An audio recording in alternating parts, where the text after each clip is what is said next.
All right, assalamu alaikum, peace and blessings. Everybody, what's going on out there in the virtual streets? Well, first, I'm going to start off by saying Happy Mother's Day. I know Mother's Day is every day, just like Father's Day is every day, right? But on a personal level, I like the fact that there is a particular day in honoring mothers as well as fathers. And I think that's cool.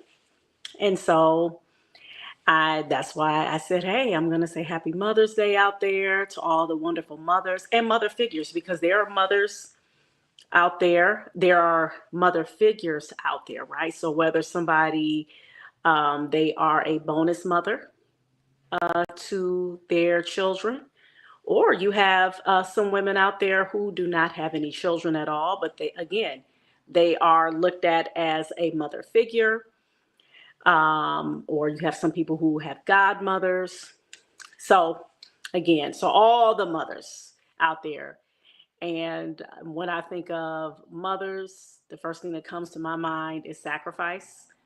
I think about the patience, the love, the nurturing, the compassion, all of those different things make up a mother. And and of course, the just that nurturing, that mercy, that love, all of these components make up a mother to me. And so I hope that you all are, experiencing, whether you are a new mom or you're OG. I hope that you are experiencing a great, beautiful Mother's Day. So I didn't introduce myself or reintroduce myself. My name is Miss Sasha, and I am the founder and executive director of ABC Read. ABC Read is a nonprofit organization that I started over 10 years ago. And our mission is to develop and nurture a culture of literacy in Black and underserved communities, y'all. And we do this by giving out books that majority represents the communities that we serve. So we are big on our people being able to open up a book and seeing themselves reflected, not just in looks, but in culture, traditions, experiences, being things that are relatable. All right, whatever the genre is, okay? We want to see and we need to see more of that in the books. And so this is why we promote those types of books. And we promote having great literacy experiences, as we like to call them, reading programs that we have put on throughout the community. And we also promote healthy eating as well. And we also have had book clubs for adults, and then inshallah, God willing, we're going to have book clubs for our youth as well, and literacy workshops. So these are the two newer things that we have added to our ABC Read repertoire, if you will. So with that being said, I want to read something to you guys before I actually start to read aloud, okay? And so this is from the book. It's called African American Education in Slavery and Freedom, Self-Taught. And it's written by Heather Andrea Williams. And this book, it talks about how Black folks did everything that they could during that horrible, peculiar institution called enslavement, and where our people, of course, they were denied the right to read and write. And I'm going to read something that, addresses this particular issue and how the reason why they were denied the right to read and write. Okay. And of course, I know you all understand that, but I just wanted to just put it into, just wanted to read something that the sister who wrote this book researched, and just, reminding us of why they were just so hell bent on making sure that our people was not trying to read, write, and study. Okay. And so it says, indeed, literacy constituted one of the terrains on which slaves, enslaved people, and slave owners waged a perpetual struggle for control. Cognizant of the revolutionary potential of Black literacy, white elites enacted laws in slave states to prescribe teaching enslaved and sometimes free Blacks to read or write. Okay? The timing of these anti-literacy laws often exposed the close association in white minds between Black literacy and Black resistance. Whether the threat to slavery came in the form of a slave rebellion or talk of abolition, Southern lawmakers linked Black literacy to the institution's demise and invested powers of surveillance and punishment in a host of officials, including justices of the peace, constables, sheriffs, marshals, police officers, and sergeants. So to sum it up, basically they created these anti-literacy laws because they understood that the moment our folks were reading, writing, studying, they knew that the institution of slavery would crumble. This is one of the main reasons why they said no, they cannot read, they cannot write. This is why, again, Frederick Douglass, when that enslaved mistress was teaching him how to read and the husband found out, he forbade her immediately. He said, no, the moment he start reading, the next thing you know, he's going to be like, hey, wait a minute, why am I in this state? Why am I serving you all? Now he's going to begin to learn and get courage, and then he's going to be talking about, okay, I have rights. I'm a human being. And they wanted to keep the narrative. The narrative was what? You all aren't human beings. You're nothing. Whatever it is that you have, it's because we gave it to you. That's the whole superiority complex. And so that's why they said, no, you can't read. You can't write. And if we catch you doing that, then that's when the punishments come. So I just wanted to, again, remind us, and I know a lot of people, especially those who rock with me, listen to the podcast that I have, Real Reading Talk. Again, you all know about ABC Read and what we do. And this is why I created the brand Reading is Freedom, because we should always remember that this is why it's important for us to make sure that we're reading. We have to make sure that we are teaching our children how to read. We have to make sure that we're reading aloud to our children. And this is one of the ways in which we can get our children into reading. We have to make reading normalized. We have to make the books come to life. They have to see themselves reflected. Okay? So, with that being said, this is why I'm on here again, Sunday evening for you all, doing another read aloud, something that I love to do, by the way. And the title of this book is called My Mommy Medicine, written by Edwidge Danticat, illustrated by Shannon Wright. And of course, I thought this was so beautiful for today because I said, hey, it's Mother's Day, and you got folks out there who are celebrating their mothers, and they're remembering those beautiful times, the connections that they have, that is such a blessing. And for those who they may have some struggles, with their mothers. They may not have the best of relationships, but you can still envision what kind of relationship that you want to have and that you should have with your mothers. And that's something, again, reading aloud does. It helps to create connections to our children in a way that builds a closeness. It builds great memories. And it also creates in that child's mind a positive association with reading. So now when you're reading aloud to them, they're going to remember the beauty of reading, and it's going to make them want to read even more. So let's dive in. Whenever I am sick or just feel kind of gloomy or sad, I can always count on my mommy medicine.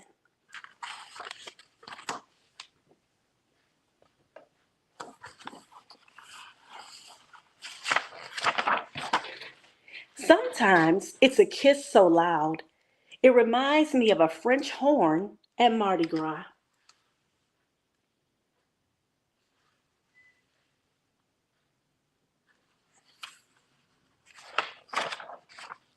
Or a hug so warm and tight, it feels like wearing my toastiest pajamas on a cool, cool night. Sometimes it's a cuddly nose rub or a massage that tickles, or a menthol back rub so minty it fills up my whole room.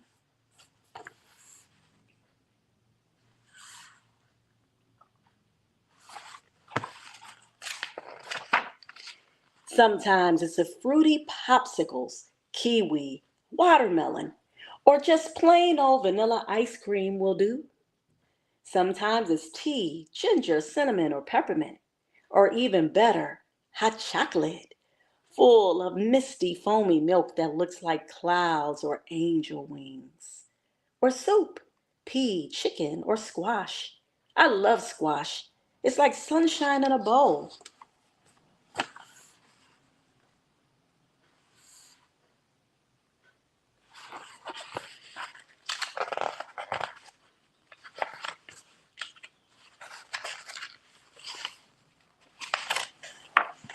Sometimes it's bubbles, the kind of bubbles you blow, or catch, or sink into the tub.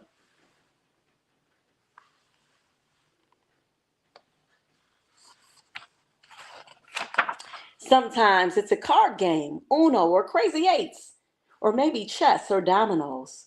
Or if I'm feeling up to it,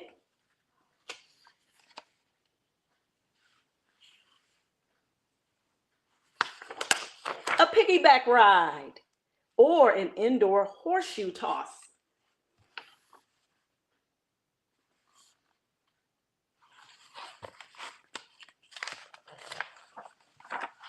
Sometimes it's a whispered prayer just before nodding off at nap time.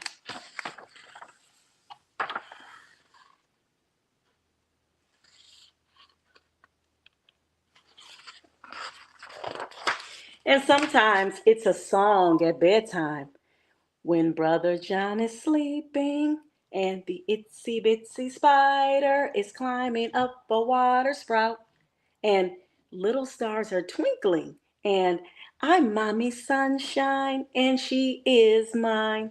And we make each other happy even when skies are gray.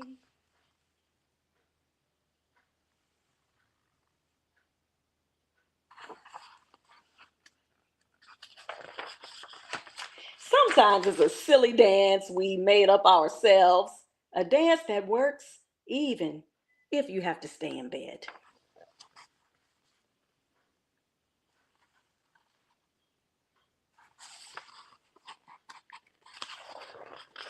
And sometimes it's a story where we sell off on a great big adventure to a far away land where everyone is in trouble and only mommy and I, and of course a little magic, can save the whole entire world.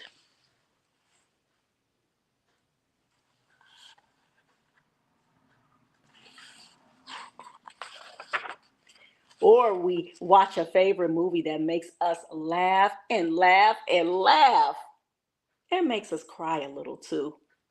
Or we cover our castle box with all the drawings we've made.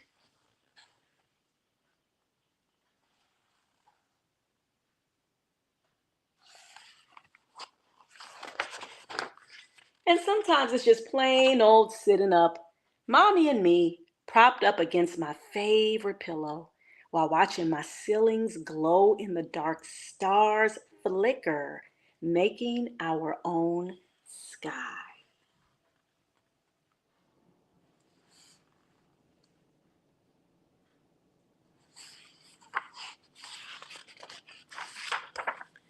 Sometimes it's even actual medicine, which might taste yummy or yucky.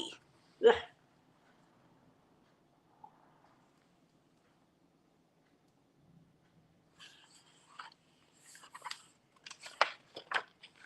But nothing will ever, ever take the place of my mommy medicine. Aww. Wow. I love it. I love it. I love it. I love this story. I've read it multiple times. I got it on my YouTube channel. My YouTube people out there, y'all, if you haven't subscribed, make sure that you do. Again, check this book out. I have it on the YouTube channel. I've read it a few times on live.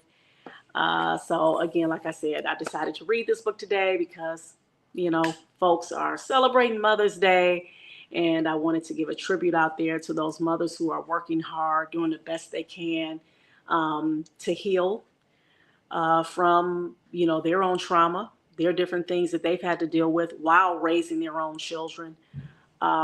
These are real things, and that's why I mentioned that, because we are at a time now where people are really trying to break generational trauma. Some people call generational curses.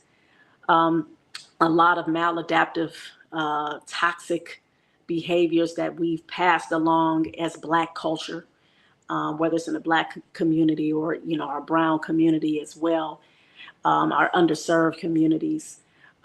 So what we are definitely doing, and this is why, again, why I decided to bring back the read alouds live, because I know this is a way in which we can begin to start to implement new habits. We can start creating this culture where we are celebrating ourselves. We are talking about these different books that we're reading together. After the read aloud, hopefully what you guys can do is to talk about the book that I've read, or it may allow you to take a deep dive into, maybe some of the things that were mentioned, in the book, or it may draw your attention to some other books that you were interested in. It may make you think about other books that you've read. These are the things that helps to create that culture of literacy.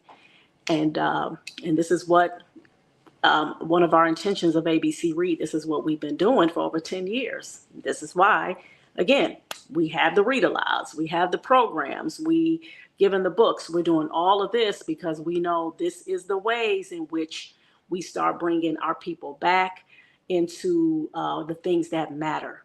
It helps bring out conversations that are centered around things where you could talk about all types of stuff, whether it's locally or globally. So yeah, that being said, I hope you all enjoyed this story. I hope you all, again, you see the ticker at the bottom. The ticker, it says you can donate to our Cash App, ABC Read, the number 1. And guess what, y'all? We have Zelle now. Yes. I forgot to add the Zelle way in which you can donate as well, because we have folks saying, hey, you got Zelle, you got Zelle. I'm like, no, oh my gosh. And so we had to make it do what it do. And we have Zelle now. So that's another way that you can donate. Or you can just simply go to our website, abcread.org. You can do that too. And it'll take you to the link, and it'll go through PayPal, and you'll be able to donate that way as well. So you are helping us be able to distribute books, be able to have these dope programs. Inshallah, God willing, we're about to have more. We actually donated some books to the organization Towards Employment. So they're having their event. We had a table there before a few years ago. And so we were asked, could we give books to their particular event? So we were able to donate some books again. So this has been a great thing. So I'm going to stop there. Remember to like, subscribe, and share for my YouTube people. And remember, if you are looking for your merch, go to readingisfreedomshop.com. Okay? I'm Miss Seisha. Please make sure that you continue to read for at least 30 minutes a day. Peace.